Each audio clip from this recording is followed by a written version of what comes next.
নমস্কাৰ দৰ্শকসকল, স্বাগতম জনাইছোঁ প্ৰতিভা ইউটিউব চেনেলটোলৈ। আজি আপোনালোকৰ সৈতে মই এটা বেমাৰৰ বিষয়ে কথা পাতিম, যিটো গৰমৰ পৰা ঠাণ্ডা দিনলৈ যেতিয়া আহে। বৰ্তমান সময় যিটো চলি আছে, আচলতে গৰমৰ পৰা ঠাণ্ডালৈ আহিছে। এই সময়টোত আচলতে আমাৰ ফাৰ্মবোৰত এই বেমাৰটো হোৱা দেখা যায়। আৰু সেই বেমাৰটো প্ৰতিকাৰ কেনেকৈ কৰিব পাৰি সেই বিষয়ে আজি আপোনালোকৰ সৈতে মই কথা পাতিম। যদি আপুনি লোকেল মুৰ্গী হওক, সোণালী মুৰ্গী, কয়লা অথবা ব্ৰইলাৰৰ যদি ফাৰ্মিং কৰি আছে, তেতিয়াহ'লে এই ভিডিঅ'টো শেষলৈকে চাওক। তেতিয়া আপোনালোকে কি কৰিব লাগিব সেইটো ভালদৰে গম পাব পাৰিব। আপোনালোকক ইতিমধ্যে এই বেমাৰটো মই কেতিয়া আহে সেই বিষয়ে অৱগত কৰাইছোৱেই। এই বেমাৰটো গৰমৰ পৰা ঠাণ্ডালৈ যেতিয়া আহে, সেই তেতিয়াই আচলতে মুৰ্গীবোৰ এই বেমাৰটো হোৱা দেখা যায় বিশেষকৈ। আৰু এই বেমাৰটোৰ নাম হৈছে CRD। আৰু আপোনালোকৰ যদি বৰ্তমান আপোনালোকে ফাৰ্মিং কৰি আছে, তেতিয়াহ'লে কেইটামান ভুল নকৰিব। সেই ভুলকেইটা হৈছে আচলতে ফাৰ্ম যদি আপোনালোকে নতুনকৈ বনাম বুলি ভাবিছে, তেতিয়াহ'লে সেই ফাৰ্মখন আপোনালোকে অলপ ৰ'দ খাই জেগাত বনাব, যাতে এটা সময় ৰ'দ পৰে ফাৰ্মখনত আৰু এটা সময় ছাঁ পৰে। তেনেকুৱা পূবা পশ্চিমাকৈ তেনেকুৱাকৈ ফাৰ্মখন বনাব। আৰু ফাৰ্মখনৰ মাটিবোৰ আপোনালোকে কেতিয়াও ভিজি থাকিবলৈ নিদিব। আৰু যদি আপোনালোকে মাটিবোৰ ভিজা হয়, তেতিয়াহ'লে আপোনালোকে তাত বালি অথবা কাঠৰ গুড়ি তেনেকুৱা কিছুমান দিবলৈ আপোনালোকে চেষ্টা কৰিব। আৰু তেতিয়া আচলতে ফাৰ্মখনৰ যিটো জেকা ভাৱ, সেই জেকা ভাৱটো নাইকিয়া হৈ যায়। মোৰ ফাৰ্ম ঘৰ 3টা আছে, তাৰে এটা অলপ জেকা আচলতে চেচুকীয়া জেগাত অৱস্থিত। আৰু সেই কেইদিনমান মই ব্যস্ত থকাৰ কাৰণে ইহঁতক ঘৰুৱাভাৱে যিখিনি মই খুৱাই থাকোঁ, যিখিনি ইমিউন ছিষ্টেম ভাল হ'বৰ কাৰণে, সেইখিনি মই খুৱাব পৰা নাছিলোঁ। আৰু তলত মই একো দিবও পৰা নাছিলোঁ, কেইটামান দিন ব্যস্ত হৈ থকাৰ কাৰণে। প্ৰায় 1 মাহ মই ব্যস্ত হৈ আছিলোঁ। আৰু সেইকাৰণে আচলতে মোৰ ফাৰ্মতো CRD বৰ্তমান যিহেতু ঠাণ্ডালৈ আহিছে, আৰু সেইকাৰণে মোৰ ফাৰ্মতো CRD আক্ৰমণ কৰি দিলে। আৰু এতিয়া মোৰ ফাৰ্মখন ফুল্লি আচলতে সুস্থ হ'ল। আৰু মই সেইবাবে ভাবিলোঁ যে আপোনালোকৰ ফাৰ্মতো হয়তো CRD এই সময়ত এটেক দিব পাৰে। আৰু আপোনালোকৰ সৈতে মই আচলতে নিজে যেতিয়া ভুক্তভোগী হ'লোঁ, মই আপোনালোকৰ শুভাকাংক্ষী হিচাপে ভাবিলোঁ যে মই এই বেমাৰটোৰ বিষয়ে আপোনালোকক মই শ্বেয়াৰ কৰোঁ। মই কেনেকৈনো ভাল কৰিলোঁ সেই কথা, আচলতে মোৰ এক্সপিৰিয়েঞ্চটো মই শ্বেয়াৰ কৰোঁ সেই বুলি ভাবিলোঁ। আৰু সেই বুলি ভাবি আচলতে মই এই ভিডিঅ'টো বনাইছোঁ আপোনালোকৰ কাৰণে। এতিয়া নেক্সট আহিলে আপোনাৰ CRD আচলতে লক্ষণসমূহ কি কি? CRD জেনেৰেলি লক্ষণসমূহ হৈছে আপোনাৰ মুৰ্গীয়ে উশাহ ল'বলৈ কষ্ট পায়, ডিঙিত উশাহ লওঁতে এটা শব্দ দিয়ে, ঘৰঘৰাই টাইপৰ এটা শব্দ দিয়ে, মোৰ ডিঙিটো ওপৰলৈ মূৰ কৰি পেলাই উশাহ লয়। তাৰপাছতে চকুবোৰ ঢুলঢুলীয়া টাইপ হৈ যায়, চকুৰ কিনাৰত আচলতে চকু পানী টাইপৰ জমা হয়, তাৰপাছতে নাকেৰে পানী ওলাই থাকে। এইকেইটা আচলতে জেনেৰেলি CRD লক্ষণ বুলি কোৱা হয়। কিন্তু মোৰ ফাৰ্মত যিবাৰ CRD লাগিছিলে, আচলতে CRD আচলতে সেই সেইকেইটা লক্ষণ আচলতে মোৰ তাত পৰিলক্ষিত হোৱা নাছিলে। আৰু বেমাৰটো আচলতে সেইকাৰণে মই অলপমান কনফিউজনত আছিলোঁ যে আচলতে বেমাৰটো কি হৈছে, মোৰ CRD হৈছে নে নাই হোৱা, মোৰ কনফাৰ্মটো প্ৰথমতে হোৱা নাছিলোঁ আচলতে। আৰু মই বেলেগ এটা কামত ব্যস্ত হৈ থকাৰ কাৰণে আচলতে মই অলপমান গুৰুত্ব দিব পৰা নাছিলোঁ। সেইকাৰণে মোৰ প্ৰায় 10ৰ পৰা 15টা মুৰ্গী মৃত্যু হৈছিলে, কণী পাৰি থকা মুৰ্গী।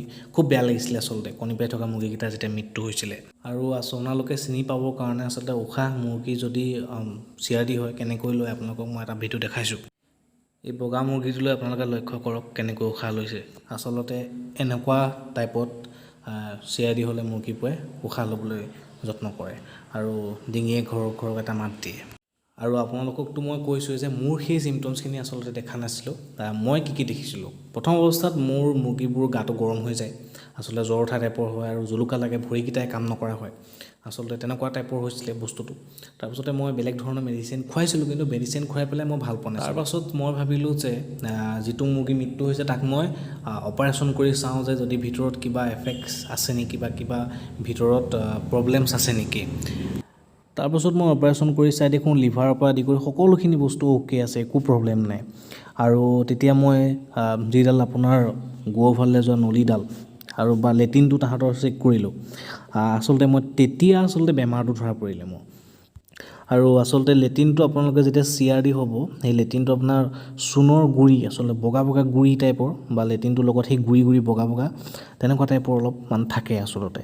আৰু তেতিয়াও আচলতে মই ফুল্লি টাইম দিব পৰা নাছিলোঁ ফাৰ্মখনত। তথাপিও মই এটা মেডিচিন আনি পেলাই আপোনালোকক মই দেখুৱাম কি মেডিচিন খোৱালোঁ। আপোনালোকৰ যদি CRD আৰম্ভণি হয় প্ৰথমতে, তেতিয়াহ'লে আপোনালোকে সেই মেডিচিনটো ইউজ কৰিব পাৰে। আৰু এই মেডিচিনটোৰ নাম হৈছে ভেটৰেক্স।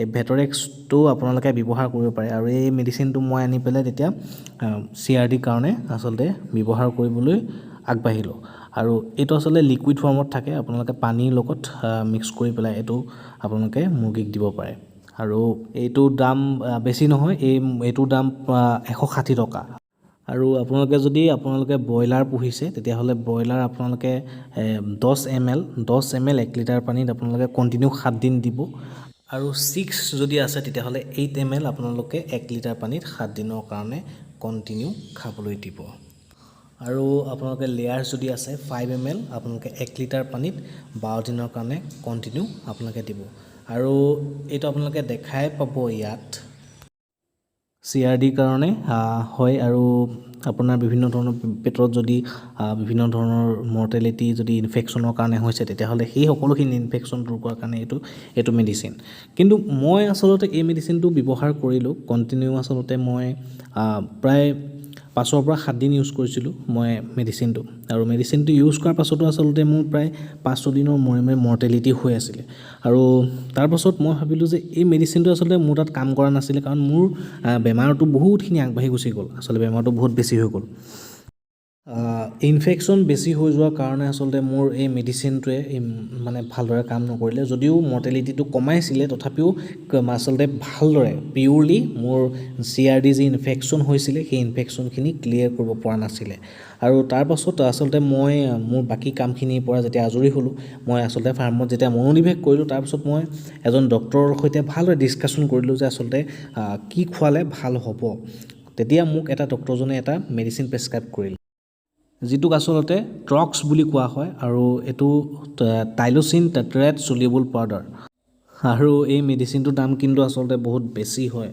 আৰু মই আচলতে ফাৰ্মত এতিয়ালৈকে হয়তো এইটোৱে চবতকৈ বেছি দামী মেডিচিন ইউজ কৰিছোঁ এইটোৰ দাম 1287 টকা এইটো দামটো আচলতে বেছি কাৰণে বহুতে ব্যৱহাৰ কৰিবলৈ আচলতে বেয়া পায় আৰু সেইকাৰণে য'ৰ পৰা মই আনিছোঁ তাত আচলতে এটা পিচহে আনি থৈছে আৰু আচলতে সেইটো আমাৰ বিশ্বাসযোগ্য বিষয় নহয় আৰু কিন্তু এই মেডিচিনটো ব্যৱহাৰ কৰি মই আৰু এই মেডিচিনটোৰ ওপৰত যেতিয়া মই অধ্যয়ন কৰিলোঁ তেতিয়া আচলতে মই গম পালোঁ যে এইটো আচলতে best of the best medicine হয় CRDৰ কাৰণে আৰু আপোনালোকৰ ফাৰ্মত যদি CRD একেবাৰে উপদ্ৰৱ কৰিছে তেতিয়াহ'লে এই মেডিচিনটো আনক আৰু আপোনালোকে ব্যৱহাৰ কৰক আৰু এইটো আচলতে ব্ৰইলাৰ আপোনালোকে লিখাই আছে 1000 বাৰ্ডৰ কাৰণে কিমান ব্যৱহাৰ কৰিব লাগে লেয়াৰ আপোনালোকে কিমান ব্যৱহাৰ কৰিব লাগে কিন্তু আচলতে মোৰ প্ৰায় 100 মুৰ্গী আছিলে সেই 100 মুৰ্গীৰ ওপৰত মই কেনেকৈ ব্যৱহাৰ কৰিছিলোঁ সেই কথা আপোনালোকৰ লগত শ্বেয়াৰ কৰোঁ মই আচলতে চাহ খোৱা আমি যিখন চামুচ থাকে সেই চামুচখনেৰে 1 চামুচ 1 লিটাৰ পানীত দিছিলোঁ আচলতে 5 গ্ৰাম সেই চামুচখনত 5 গ্ৰাম ধৰে সেই 5 গ্ৰাম মই 1 লিটাৰ পানীত দি পেলাই আচলতে কণ্টিনিউ মই 5 ডেজ ইউজ কৰিছিলোঁ